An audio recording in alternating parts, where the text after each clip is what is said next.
April 11th, 1945. Nordhausen, Germany. American troops from the 104th Infantry Division arrive at what remains of the Mittelbau Dora concentration camp. Among the skeletal survivors, they find a young black man speaking perfect English with an American accent. "I'm Major John Nicholas," he says, "United States Army Air Forces, shot down over France." The soldiers are confused. No records exist of a Major John Nicholas. No missing black pilots match his description. But the prisoners around him, Polish engineers, French resistance fighters, Soviet POWs, all confirm the same story. This American pilot saved their lives. One survivor grabs a GI's arm. "St. Nicholas the American. He is why we live." Within 3 months, this mysterious savior will be dead. But before he dies, the truth emerges. Major John Nicholas never existed. The man who saved hundreds in a Nazi death camp was actually Jean-Marcel Nicholas, a 26-year-old Haitian con artist who pulled off one of the most audacious deceptions of World War II. He convinced the Nazis he was an American fighter pilot. He ran a hospital in a concentration camp with no medical degree. He saved lives while slaves built Hitler's vengeance weapons. And he did it all through the power of a lie so bold that even the Gestapo believed it. Jean-Marcel Nicholas was born in Port-au-Prince, Haiti, in 1918. His father was a government clerk who scraped together enough money to send his son to medical school. But Jean-Marcel lasted only 2 years before dropping out, or being expelled, depending on which story you believe. By 1939, he's in Paris. How he got there, what he was doing, the records are unclear. Some say he was studying. Others say he was running small cons, living off charm and quick thinking. What's certain is that when Germany invades France in 1940, Jean-Marcel Nicholas makes a decision that will either save or damn him. He becomes Major John Nicholas of the United States Army Air Forces. Think about the audacity. Haiti in 1940 is under American occupation. Jean-Marcel speaks French, Creole, and English. He's black in Nazi-occupied Paris, where being black means arrest or worse. The safe choice is to claim Haitian citizenship, hope for diplomatic protection. Instead, he claims to be an American pilot. The deception works because it's so unexpected. The Nazis have been told black Americans can't be pilots. Their own racial theories say so. But here's a black man speaking fluent English, claiming officer rank, carrying himself with absolute authority. The contradiction is so complete that Germans assume their information must be wrong. Nicholas crafts an elaborate backstory. Shot down over Belgium, escaped to Paris, working with the underground while trying to reach Spain. He frequents cafes where German officers drink, playing the role of the mysterious American, letting them buy him drinks while he gathers intelligence he passes to the resistance. For 3 years, he lives this fiction. When challenged, he responds with details so specific they must be true: squadron numbers, aircraft specifications, names of American bases. Where does he get this information? Books, newspapers, conversations with actual American expatriates, and an extraordinary memory that lets him never contradict himself. But every lie has an expiration date. In 1943, the Gestapo catches up with him. The arrest should mean immediate execution. A black man impersonating an American officer working with the resistance. That's multiple death sentences. But Nicholas maintains his story under interrogation. He's Major John Nicholas, fighter pilot, protected by Geneva Convention rules for prisoners of war. The Gestapo beats him, trying to break his story. He never breaks. Here's where Nazi bureaucracy saves him. The Germans, obsessed with proper documentation, can't definitely prove he's not American. And if he is American, if they execute a US officer, it could complicate prisoner exchanges, Red Cross inspections, propaganda efforts. So they compromise. They send him to Buchenwald concentration camp as a special prisoner, not quite POW, not quite regular inmate. Buchenwald, January 1944. Nicholas arrives at one of Nazi Germany's most notorious camps. But even here, surrounded by death, he maintains his deception. He's Major Nicholas to the guards, the American to fellow prisoners. Then comes the transfer that changes everything. The Nazis are building V-2 rockets in underground factories. They need skilled labor. In August 1944, Nicholas is transferred to Mittelbau Dora, the camp that supplies workers for the rocket program. Here, in tunnels carved into mountains, slaves assemble weapons while dying of starvation, exhaustion, and disease. The death rate is catastrophic. Workers last weeks, sometimes days. There's no real medical facility, just a concrete room where prisoners go to die. And this is where Nicholas performs his greatest deception. Nicholas tells the SS commanders he has medical training. It's partially true, those 2 years of medical school in Haiti. But he presents himself as a qualified doctor, an American army physician who can keep workers alive longer, increase productivity. The Nazis face a dilemma. They need workers to build rockets. Dead workers can't work. The camp has no doctor. This American claims medical knowledge. They give him the hospital. Imagine what Nicholas finds. A bare, concrete room with no supplies, no medicines, no equipment. Dying men stacked like cordwood. The previous prisoner assigned here simply moved bodies out as they died. Nicholas transforms it. Using his multilingual abilities, he organizes prisoner networks. Polish doctors hiding their qualifications work under him. French prisoners smuggle supplies. Russians share traditional remedies. He trades with corrupt guards, cigarettes for aspirin, food for bandages. But here's what makes Nicholas extraordinary. He runs this hospital while having barely 2 years of medical training.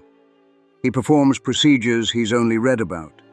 He diagnoses conditions he's never seen. He practices medicine through pure audacity and determination. A Polish doctor who survived later testified, "Nicholas knew less medicine than claimed, but he had something more valuable. He made us believe we could survive. He fought for every life." Nicholas establishes rules that save lives. Anyone who can walk must walk daily, preventing muscle atrophy. Everyone must wash, even with snow, fighting typhus. Food must be shared equally, preventing the strong from hoarding while weak die. He performs surgery with kitchen knives sterilized in flame. He sets broken bones with wooden splints torn from bunks. He treats tuberculosis with nothing but rest and stolen rations. The SS guards, seeing productivity improve, give him more authority. The American doctor is keeping slaves alive longer, building rockets faster. They don't realize he's also organizing resistance, hiding escaped prisoners, falsifying death certificates to protect the living. Prisoners begin calling him Saint Nicholas the American. Not from religious fervor, but from wonder that anyone would fight so hard for lives the Nazis considered worthless. Nicholas speaks 7 languages by now: English, French, German, Polish, Russian, Czech, Hungarian, learned from prisoners. He becomes confessor, translator, advocate. When guards beat prisoners, Nicholas intervenes, arguing in perfect German that damaged workers can't build rockets. When prisoners despair, he tells them Americans are coming, that he knows because he's American intelligence. Every claim is a lie that keeps men alive. Winter, 1944-45. The Allied bombing intensifies. The V-2 factory must maintain production despite raids. Work conditions deteriorate further. 12-hour shifts become 18. Rations, already starvation level, are cut again. Nicholas watches men die daily. His hospital fills with cases he can't treat. Crushed limbs from factory accidents, lungs destroyed by dust and chemicals, bodies simply giving up. He holds dying men while they hallucinate about home, speaking to them in their own languages, letting them die, hearing familiar words.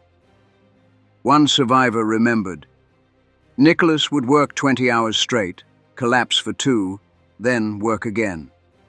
He acted like saving us was his military mission, like Americans had ordered him to keep us alive. But Nicholas is dying too. Tuberculosis, contracted in the tunnels, eats his lungs. He coughs blood into rags he hides from guards. He knows he's running out of time." March 1945. The Allies are closing in. The SS begins evacuating camps, forcing prisoners on death marches. But chaos creates opportunity. On April 4th, during an evacuation, Nicholas and several prisoners escape into the forest. 60 miles to American lines. Nicholas leads a group of 8 escaped prisoners, 2 Poles, 3 French, 2 Russians, 1 Czech. He's the only one who speaks English fluently. Their survival depends on reaching Americans before German patrols find them. They travel at night, hide during days. Nicholas, despite tuberculosis ravaging his lungs, sets brutal pace. When men want to quit, he reminds them, "I'm an American officer." We don't leave men behind. The fiction that saved lives in camp now drives them through German countryside. They steal food, avoid patrols, navigate by stars. Nicholas claims he learned in flight training. April 11th, 1945. After 7 days, they encounter American troops. Nicholas approaches the checkpoint. Major John Nicholas, United States Army Air Forces. "These men are with me." The GIs don't know what to make of this skeletal black man claiming to be a major, speaking perfect American English, leading a group of European prisoners. But his conviction is absolute. They take him to intelligence officers. Under questioning, Nicholas's story begins unraveling. No record of Major John Nicholas exists. No black pilots were shot down where he claims. His details about squadrons don't match records. But the prisoners he saved intervene. They tell interrogators about the hospital, the lives saved, the resistance organized. "We don't care who he really is," one Polish engineer says. "He's the reason we're alive." The army faces a dilemma. This man is clearly not who he claims, but he's also a hero who saved American allies. They decide to investigate later, treat him now. Nicholas is hospitalized for advanced tuberculosis. Finally safe, finally able to stop pretending, his body collapses. Doctors realize he's been dying for months, kept alive by will alone. In his hospital bed, he finally tells the truth. Jean Marcel Nicholas, born in Haiti, never a pilot, never a major, just a man who told a lie that saved lives. July 1945. 3 months after liberation, Jean-Marcel Nicholas dies in an American military hospital. He's 26 years old. His death certificate lists nationality as uncertain, his occupation as unknown. The US Army, embarrassed by being deceived, buries the story. The man who saved hundreds dies in historical obscurity. But the survivors remember. They tell stories of St. Nicholas the American who ran a hospital with no supplies, performed surgery with no training, saved lives through pure determination and audacious lies. The tragedy is profound. Nicholas survived by claiming to be American, but America never claimed him. He saved lives that history barely records. He died at 26, having spent his last years in Nazi camps, never seeing Haiti again. Why did he do it? Why maintain such an elaborate deception? Why risk everything for strangers? Maybe because in pretending to be Major John Nicholas, Jean-Marcel became something greater than himself. The lie gave him power in a place designed to strip all power away. It let him fight back against a system built on racial hatred by using their own confusion against them. The Nazis, who believed black people were subhuman, gave a black man authority over life and death in their camp. They let him run a hospital because they couldn't reconcile their ideology with his existence. His very presence, educated, multilingual, authoritative, broke their worldview. History barely remembers Jean-Marcel Nicholas. No monuments honor him, no films tell his story. He exists mainly in survivor testimonies, scattered archives, footnotes in Holocaust studies. But for those he saved, he was nothing less than miraculous. A black man in a Nazi death camp who convinced his captors he was an American officer and used that lie to save everyone he could. He wasn't really Major John Nicholas. He was something more extraordinary, a young Haitian who looked at absolute evil and responded with absolute defiance, who fought the Nazis not with weapons, but with words, not with violence, but with medicine, not with truth, but with magnificent deception. Jean-Marcel Nicholas died believing Americans were heroes who saved the oppressed. The tragedy is that he was that hero, just never recognized for it. He saved lives in hell itself, armed with nothing but courage and lies. The men he saved called him Saint Nicholas the American. He was neither saint nor American. He was something rarer, a human being who refused to let other human beings die without a fight, even if that fight required living a lie so completely that he died believing it himself.